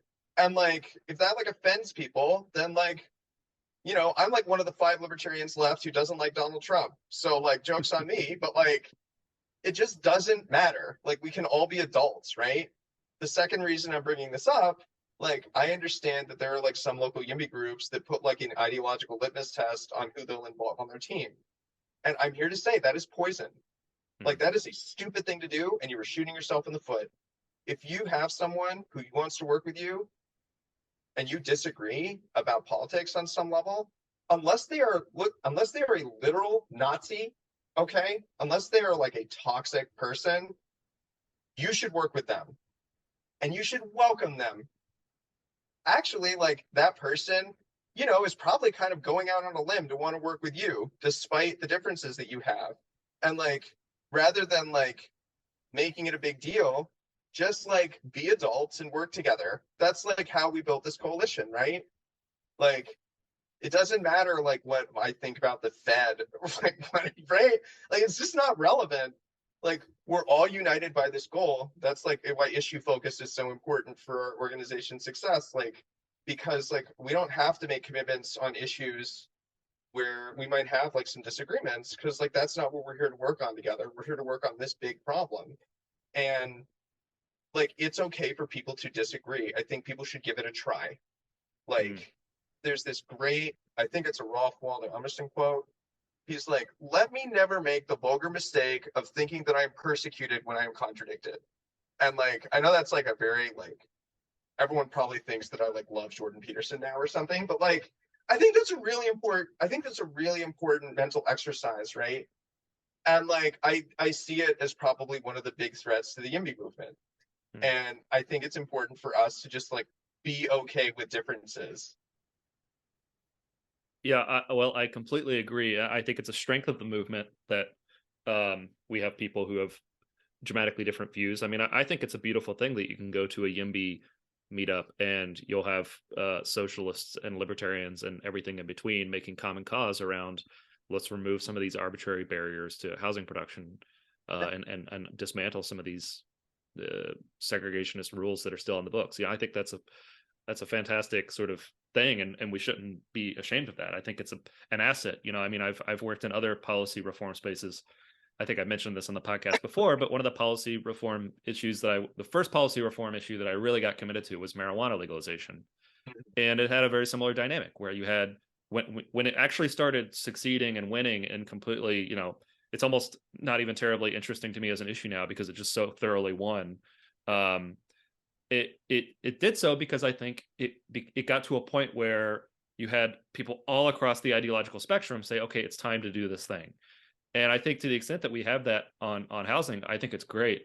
You know, I travel around and I've been doing a lot of sort of book events and trying to rally troops all across the you know, Mhm. young YIMBY groups all across the country, trying to hype them up. And you know, for example, when I'm in a place like Montana talking to a conservative legislature um, about the need for these reforms, I might talk in terms of property rights or, you know, starter homes for young families or economic growth or deregulation, right? You speak in terms of people's values. Or when I'm in a very progressive place, when I was speaking to progressive Democrats in Arizona, you know, talk in terms of racial equity, environmental sustainability, you know, dismantling exclusionary frameworks. And it's not disingenuous at all. I think all of those arguments are perfectly valid arguments for, I think, a policy change that is not necessarily a right or left issue. Um, Not at and all. and it's I think that actually it's outsiders want to like make certain YIMBYs think that's a problem. You know, that it's like a bug, and it's like it's a feature. Like it's a feature Mhm. that the movement seems to have this like broad appeal. And so I hear you. I mean, I think that this gets to staying disciplined and staying focused on what we're trying to do, right? Yeah, I mean, I think it's important for to acknowledge, yeah. Like, I think it just to like be fair to like, because this is a part of a bigger conversation, obviously. So like my context, it's a lot easier for me to do that in Northern Virginia because there's not like a nice way to say this. 100 years of racist housing laws has driven out most of the Black population, Mm. and the Hispanic population here, like certainly like there are communities that have had roots here for a while, but like it's just not the same as California, right?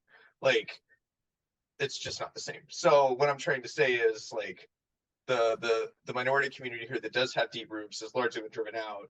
The minority community that's like maybe more numerous, that's mostly more recent arrivals.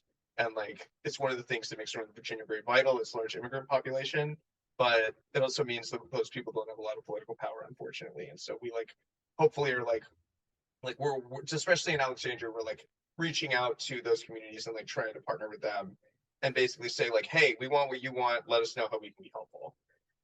What I'm bringing up is, you know, there is like these two broad categories of NIMBYs, right? There's like the classic, like older, white, wealthier homeowner, but then there's like this category, especially in a true city like DC, where it's people who are justifiably worried about displacement and justifiably like wary because historically they were pushed out Hmm. by like highway construction or just by like, you know, overt like attempts to basically terraform their neighborhood and make them go away.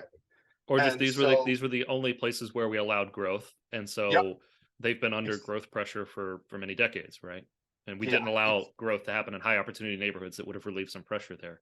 Yeah, I think Brooklyn's probably a great example of that, right? Like parts of Brooklyn that used to be like super dangerous and like not, but that was like the one place people were allowed to grow. And Mm, like Petworth in DC is probably a good example in DC. Um, it's a neighborhood kind of further north. And so like the conversation I just had, like that's kind of more like an internal like dialogue, right? It's like, hey, like don't figure out reasons not to like each other, like make it work. But when you're engaging with, when you're like not engaging, we're not like, this isn't like consulting. When you're talking to human beings, right, who are from communities that have had these like really terrible experiences, like you really need to do it with an open heart. And like you need to understand, like talkative, loud white guy, probably not the right messenger, right? That's just life. Like that's just the way it is, and that's not like wrong or whatever, it just is what it is. And so it's like a good reason why it's important to have a diverse team, right, in your group.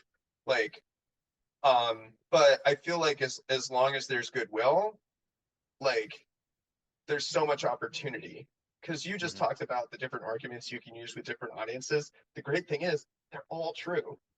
This Right. really is like the best thing for families, the best thing for the environment, property rights, racial justice. It's like all of the above. Like we can always choose what we use to relate with each other. Yeah. Well, so we're in the home stretch here. I want to do a quick lightning round, uh, if you'll allow me. Please. So restaurants in Northern Virginia. Where's the number one place that someone needs to go? It can be anywhere in the Oh my region. gosh. So the what? Okay, here we go. Um, 575 on Wilson Boulevard between Roslyn and Courthouse. I knew inflation was real when this place raised its prices. It's like cash only. Um, sometimes the staff's like a little rude to you, which is perfect. That's like a Tyler Cowen like secret, right? To like a good place. Um, and I noticed that like some of my favorite places, it'll have like bad reviews, but then you look at what the bad reviews are, and the bad reviews like they don't speak good English, which is like, I'm sorry, but like that's not like that's like not, what? That's mean. Like, So the one I um, always want to rule out is if the review mentions parking, like just I don't care, right, like the sure. irrelevant. But Fuzz 75 is really cool. I wonder about its history because there's only one restaurant left from the Little Saigon around Clarendon Mm, that kind of, it was like the little Vietnamese community that mostly migrated, almost all migrated to Eden Center. But like as the metro was being built, no one wanted to be there except for like people with lower incomes. And so there was like this Vietnamese community, right? So Fuzz 75 is like right down the road. I wonder if it's like part of that diaspora. I'm not sure. hmm. Um, it's one of my dreams to like talk my way into the kitchen, but we'll see. Um, Other good places. Very, very good Ethiopian place down the street in a strip mall with Amharic lettering near where I live. It's called Nazareth. It has a European trained chef who's extremely nice. I came in one time with my daughter. It was like a very hot day, and there was a God's own, like perfect Ethiopian cup of coffee on the counter. I was like, wow, that looks really good. And like for the obvious reasons, like I'm not a coffee drinker, don't need to be, but like I was like, wow, that looks really good. And he's like, you want, I give. And he's like trying to force this free coffee on me. And I'm like, no, no, no, sir. Like, no, it's okay. But then he saw that we were hot, saw that I had a little toddler with me, and he was like forced me to take a free bottle of water instead. Ooh. So yeah, like, and I don't think I could have said no. If I'd like hired a lawyer, like it was like you were taking this water. Um, Really, really great. Also always a good vegan option, right? Ethiopian. Mm, Other great food. The Eden Center is, I've only really explored it once, but it's beautiful. Beautiful, like probably it's like the destination of Vietnamese cuisine and culture on the East Coast, like bar none. For folks who don't know, like Nolan's mentioned it too on this podcast, like you should check it out. It's really, really fascinating.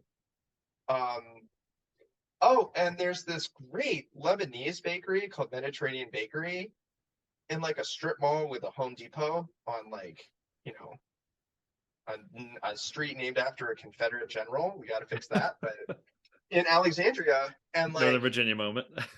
oh yeah. Well, that's the thing too. Like going back for a second, like there was this switch that flipped where Northern Virginia went from being like culturally and legally Southern to like it's culturally somewhat placeless, at least like the yuppie parts. And but like if you look at the laws, it was Southern. Look at the street names. Jim Crow was alive and well. Like that's Mm. something that's important for all of us to kind of remember living here. But yeah, Mediterranean bakery, amazing dates, like crazy good Mm. dates from who knows where in like these little plastic containers. Really, really great hummus. Really, really great. Just like I don't know, it's hard to describe. These like savory pastries that have like Hmm. cheese in them with like a little bit of like um it must be parsley. It's like which you'd never think of, but it like is perfect. And Mm. these great potato and pea, slightly spicy, like stuffed, like again, savory pastries. Just like stuff that I never would have experienced growing up in Charleston, which is a great food city. But like there's one Indian restaurant in the whole metro area.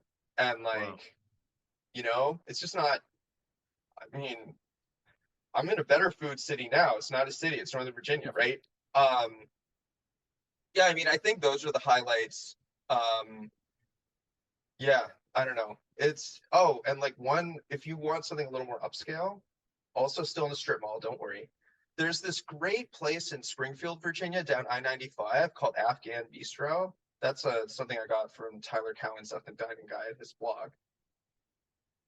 With God as my witness, it is the best food from just like the Middle Eastern super region I've ever had in my life.